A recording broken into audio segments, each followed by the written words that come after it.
Chiefs Kingdom. On today's episode of the Chiefs Report by Chat Sports, we are combine centric. Technically, drill days haven't started just yet, but yesterday marked the beginning of two opportunities for head coaches and general managers across the NFL to speak to the media. And our guy, general manager Brett Veach, spoke yesterday, actually showed up a little bit earlier than he was supposed to. Come on, Brett, we got to stay on schedule. But Andy Reid did miss the combine. We talked about that earlier this week due to knee surgery. So it was just Brett Veach this week, but he spoke about a number of important topics that the Chiefs Kingdom absolutely is dying for updates on. We're going to break down four of the major ones today. Let's get into a bit of a run of show for you guys so you know what's on the plate. Trent McDuffie update is up first. This was kind of the headliner of Brett Veach's conversation, something you might have already heard about a little bit, but we're going to dive in deep today. Next up, he made a little bit of interesting comments on Jawaan Taylor and Drue Tranquill, and spoiler alert, it's not what we're looking to hear, gang. We will definitely dive into that. He gave us some updates on the draft and the free agency process for the Kansas City Chiefs, the decisions they're going to be making in that direction. And then last, but certainly not least, he gave us an update on how things have been progressing with Mr. Travis Kelce, what he's thinking about 2026. But let's get started with Trent McDuffie. So, McDuffie, again, like I said, kind of the headliner of the whole conversation, of the whole press conference. Brett Veach strongly affirming his interest in keeping Trent McDuffie. At least that's what he said. That was what he had to say. We want him here, was kind of the headliner. We'll dive into it more. We'll get into the quote. But before we do, we want you here, gang. If you're watching today's video, we want you back on the next one. We want you to subscribe and join the Chiefs Kingdom. So if you haven't already hit that sub button, today is a beautiful day to do so, to lock in on everything you need around the Kansas City Chiefs. If you love the Chiefs, if you are an enormous Chiefs fan, you know that this is one of the biggest off seasons that we've had in years. I think it's the biggest off season of the Patrick Mahomes era. I have said that before, and I will say it again, and you need to be locked in. They got a top 10 draft pick in the middle of a dynasty. It is unprecedented. We will be covering everything around the draft, so make sure you stay up to date. But let's get into what Brett Veach had to say about Trent McDuffie. The quote that he had, it was pretty interesting. So here is what he said. We've had a lot of dialogue with Trent last spring and last summer. He's first out of the gate tomorrow, so looking forward to getting with him. Obviously, Trent's a great player, and we'll see what we can do there. But we'd certainly love to have Trent back for the long term. So, I think the most important takeaway, a lot of this is political. That's kind of what you need to have a sense of with Brett Veach. If you're not too familiar with him talking, if you haven't listened to him talk too much, or just general managers across the NFL talk in general, there is a lot of political speak that you've got to kind of decipher. They're never going to tell you exactly what's going on. But with that opening quote, we do get a direct statement that they're going to meet tomorrow, or in our time today, as we are filming this on Wednesday morning. So Trent McDuffie and the Kansas City Chiefs are set to talk about a contract. And that's good. It is absolutely good that they're getting a little bit more face time. But is it productive face time? That's what I want to know. Are we going to know over the next couple of days if a deal has been reached in terms of a contract? Because if not, I think a trade might be coming. We've talked about that before. We've talked about the need to clear cap space, the decision that Kansas City might make around Trent McDuffie over the next couple days. Obviously, or days, probably weeks, really, to be honest with you. But I think in the next couple of days is when you should watch for if they can find a comfortable strike price with Trent McDuffie. If they can keep him around, that's going to happen quite soon. But if not, I think that's when you start seriously shopping him. And whether it's the Rams, whether it's the Cowboys, who've also been connected to a Trent McDuffie trade, I think one is going to get done if no deal can be reached quite soon. I think that's the ultimate takeaway from this. The Chiefs do want to reach a deal with Trent McDuffie. That's what I sense from Brett Veach's talk, is that they would like to keep Trent McDuffie around, but he's also very open about the fact that there are many moving parts here, about we're going to have to see what that looks like, is the way he says it. And I think that's basically him admitting that there is 100% a chance that McDuffie isn't back next season. Speaking of guys who may not be back next season, let's talk about Jawaan Taylor a little bit. Jawaan Taylor obviously has been the topic of a lot of cut conversations around Jawaan Taylor. We've had him on our cut candidates list. I've said that it's been a part of the Kansas City Chiefs plan, or at least should be a part of the Kansas City Chiefs plan, to release Jawaan Taylor quite soon. However, Brett Veach made a quite interesting comment at the NFL Combine that seems to suggest him and I may not be aligned. Let's roll the clip.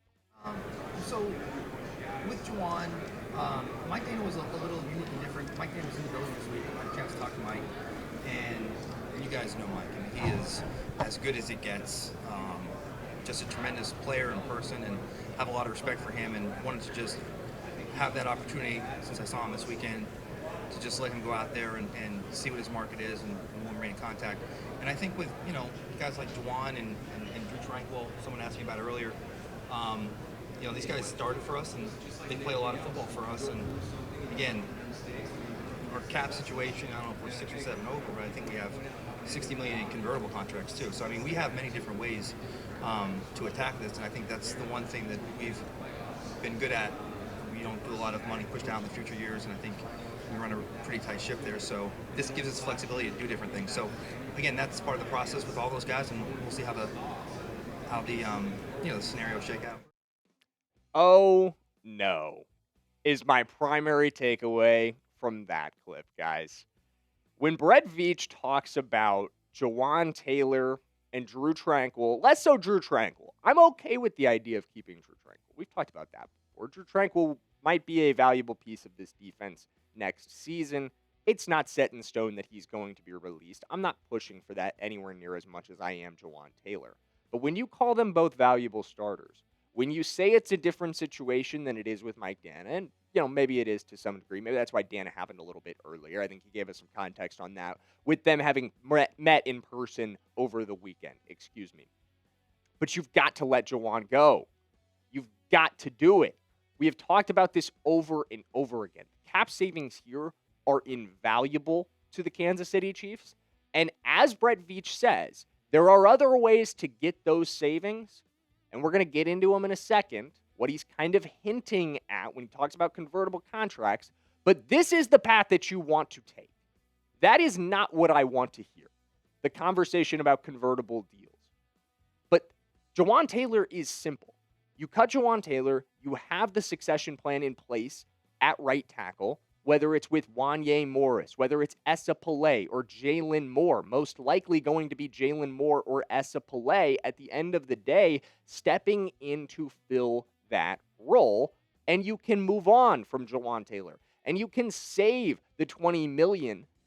And what he's talking about when he talks about restructuring, when he talks about convertible deals, is Chris Jones. $60 million in convertible, $20 million of it would have to come from Chris Jones. There's no way you get to the $60 million mark that Brett Veach mentioned in that clip without moving the money on Chris's deal. And we have said this before, but this is a bad plan.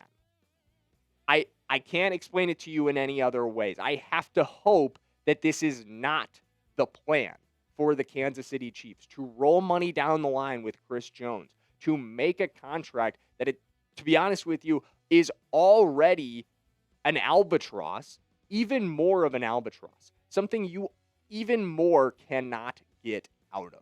I have to hope, again, that this is not the plan for the Kansas City Chiefs, that they have something better in mind, that they have a better plan up their sleeves.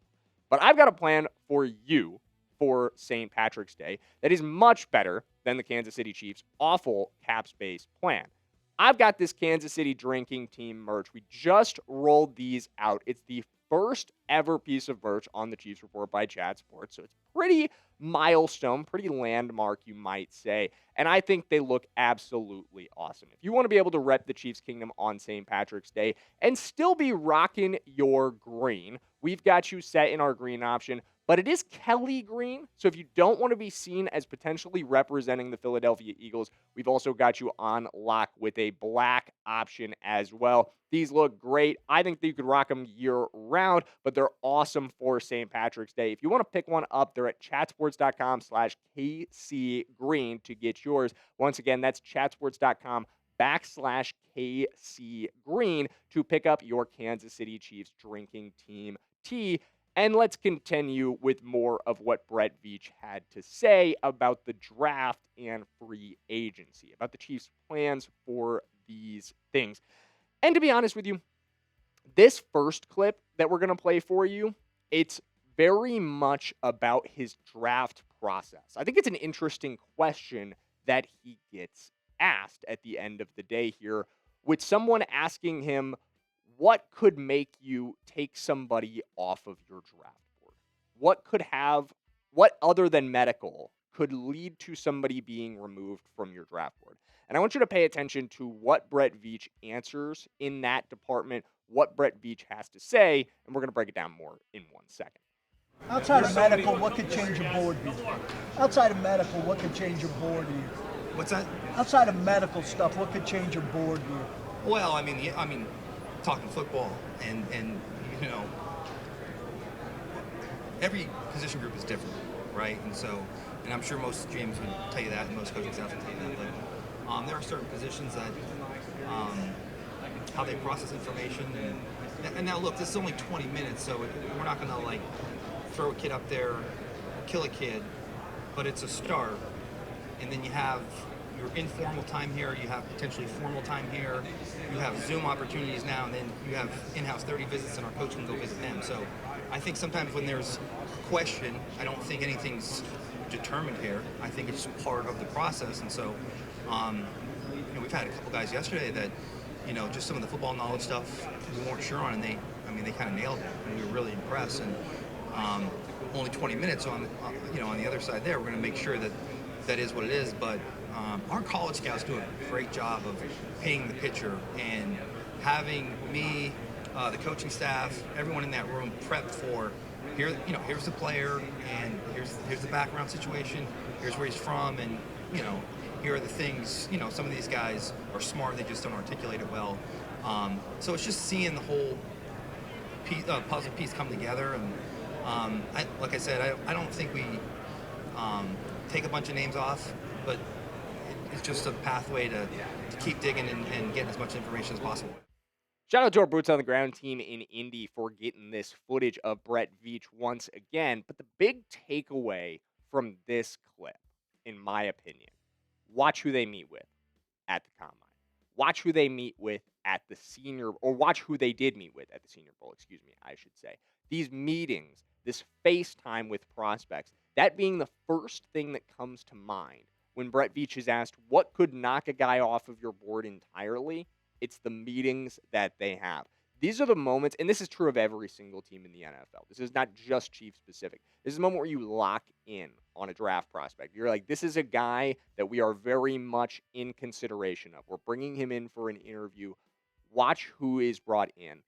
And you don't have to look too far for it if you're subscribed, guys, because every single prospect that the Kansas City Chiefs meet with at the Combine is going to be covered here on the Chiefs Report by Chat Sports. We're going to do a short about it. We're going to have a VOD where we talk about every prospect that they met with, where we have interview clips from some of those guys on the comments that they made at the Combine, just like we had with Brett Veach. We've got boots on the ground at the Combine in Indianapolis. Those guys are doing a fantastic job of gathering up footage for us, and we are going to put it to good use with some stuff on some prospects and hopefully some more on the Kansas City Chiefs. So everything you need around the combine, everything you need around the draft, every prospect that the Kansas City Chiefs meet with is all here for you. So if you haven't already, hit that subscribe button today and lock in for more Chiefs news.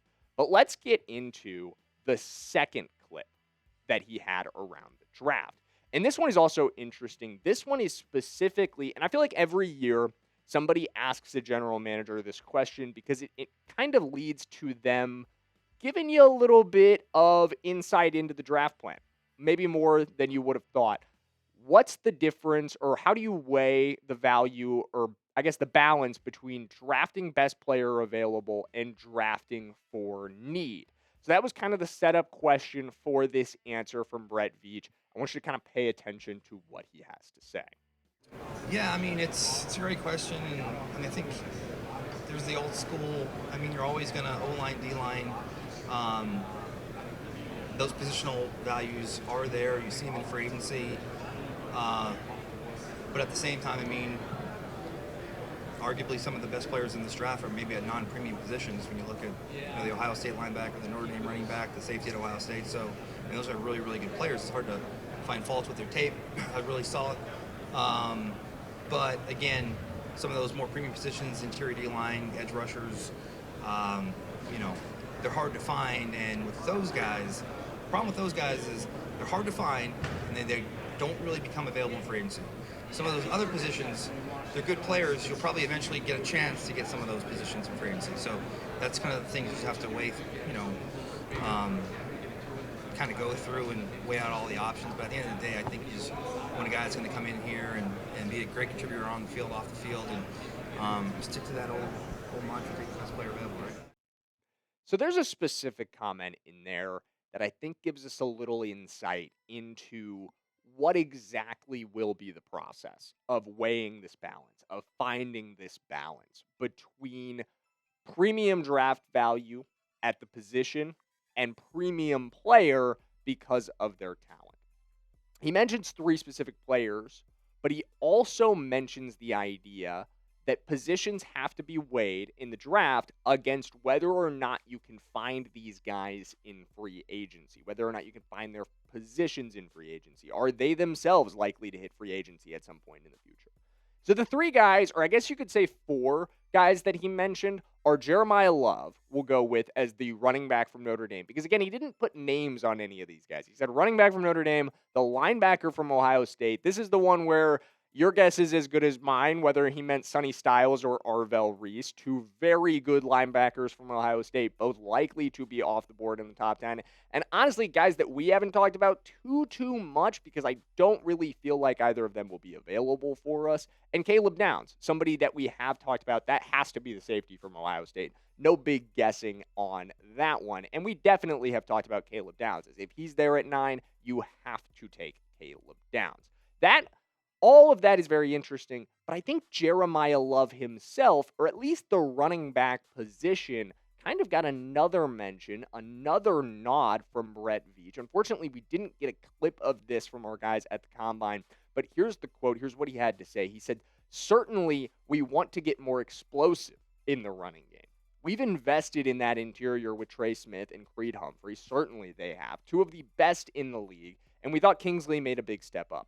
Those are three talented interior players." So again, it feels like, we've talked about it, and coach has done an amazing job with his staff cranking on that scheme eval. But I think being more explosive in the running game and really taking advantage of those interior three to impose your will on an opposing team's defense. Sorry, I cut Brett Veach off there. Just getting excited about talking about the Chiefs improving on the ground because that is the exact focus from Brett Veach here. About using the success they've already had in the interior. Again, those guys struggled with health at times. We didn't have that three out there at times, with Kingsley missing a few games, with Trey Smith missing some significant time as well. Creed was an Iron Man in the interior. And then we also had some struggles on the edges of the line as well, with both the tackles missing time. But when you get that 5 back, whether or not it includes Jawaan Taylor, obviously we had that conversation earlier, running game has to be an emphasis, getting more explosive in that area. I think it's smart of Brett Veach to realize that the offensive line was not the problem, something we've talked about before. that it has to be more of a fix from the ground game. Whether you do that in free agency, which again, he talks about the positional value of that. Maybe that does mean running back, which does sometimes hit the free agency market more, becomes the pick, especially if guys that are more valuable in terms of positions are available to you. Let's take a look at my board again. The guys that I think the Chiefs should draft in order. Once again, I still have Carnell Tate at the top of my board. Somebody who did not get a mention of all the Ohio State guys that Brett Veach was throwing out. He didn't throw out the receiver from Ohio State, who I think would be an excellent pickup. I also think that's notable. Maybe receiver not considered as big of an internal need by the Kansas City Chiefs as we consider it externally. Safety, Caleb Downs, check on that. Running back from Notre Dame, Jeremiyah Love, check on that. And then we also have some edges in our conversation as well before we would get to the linebackers. So, again, a little bit of difference between me and Brett Veach as far as the board goes at the end of the day. I think it's quite interesting. We'll see where Kansas City ultimately ends up going at the end of the day, where they ultimately end up valuing things. But I think it's likely at this point, at least from Veach's comments, that running back is something that more gets addressed in free agency and that they go premium player with the 9th overall pick. But we'll keep monitoring that as we've been monitoring the Travis Kelce situation. And we got an update on that one as well today, or yesterday. Brett Veach spoke on the Chiefs' plans for Travis Kelce, how they've been moving with Travis Kelce, and how they've been planning around Travis Kelce. Here's the quote on this one. He said, I think we've kind of taken a different approach with Travis in the sense that we're prepared for either scenario. Coach had mentioned on Friday he's had great dialogue with Travis. On our end, myself, Chris Shea, that's Travis Kelce's agent, if you're not aware, and Travis's crew, we've had some good dialogue there. I'm sure we're going to see him here. Again, he's referring to Chris Shea here, just like we will all the other players' agents, and we'll continue that dialogue. Travis is the best. He's an icon, and hopefully he comes back, and we'll just let that process play out. This feels like a very fence-sit answer from Brett Veach, if you know what I mean. Like, he's not committing to either end of this. He is very open that, hey, we understand there might be a possibility of Travis Kelce retiring. We are planning for the future, and it would be absolutely foolish in his position to not be planning for the future, to not be planning for an outcome that does not involve Travis Kelce in 2026. That's his job at the end of the day, to be prepared for these situations. It does feel like, at least from this quote, that he's still a little unsure. But this does not waver my confidence in Travis Kelce returning, or in my confidence that we should want Travis Kelce back. We've talked about this before. I feel like there's so many Chiefs fans that are unsure of whether or not Travis Kelce should come back, that have question marks around the idea of, oh, is Kelce too old? Is Kelce washed at this point in his career? Is he too focused on Taylor Swift to be a productive football player? I feel like all of the conversation that happens around him is overstated. And last season, statistically, for those that paid attention, outside of the drops, yes, there were drops. Yes, the drops got a lot of coverage. I think less coverage went to the fact that he got 851 yards. Less coverage went to the fact that that was third among all NFL tight ends. This guy's 36, and he's third among all NFL tight ends last season. We should be so lucky to have him come back and play another year. That's the way I look at it at the end of the day. He is a first ballot Hall of Famer. He is the greatest tight end of all time, in my opinion. And if you don't want him back, I don't even think you're a real Chiefs fan. At the end of the day, I question whether or not you are a real Chiefs fan. But if you are a real Chiefs fan, you've got to prove it right now by liking today's video. Do you want Travis Kelce back? Are you with me on this one? He is one of the greatest players to ever suit up for this franchise. I think we have to bring him back in 2026. I know he could be productive for this team. I know he's somebody that Patrick Mahomes wants back next season. And I think that alone should seal the deal on it. If Mahomes wants it, if 15 wants it, I think you've got to make it happen. Let me know, though, do you stand with me on this one? Like today's video if you also want Travis Kelce back. Send the message to YouTube. Send the message to the entire world that the Chiefs Kingdom wants Travis Kelce back. Maybe Travis himself will even see it, and that'll influence the decision a little bit. Hey, maybe that's a little out there, but it could happen. It could happen. Enough likes on this video, we could get it on his feed. We will see you in the next one. We'll be breaking down more combine news all week long. So make sure you subscribe once again and lock in for all of that. And as always, let's go Kansas City Chiefs.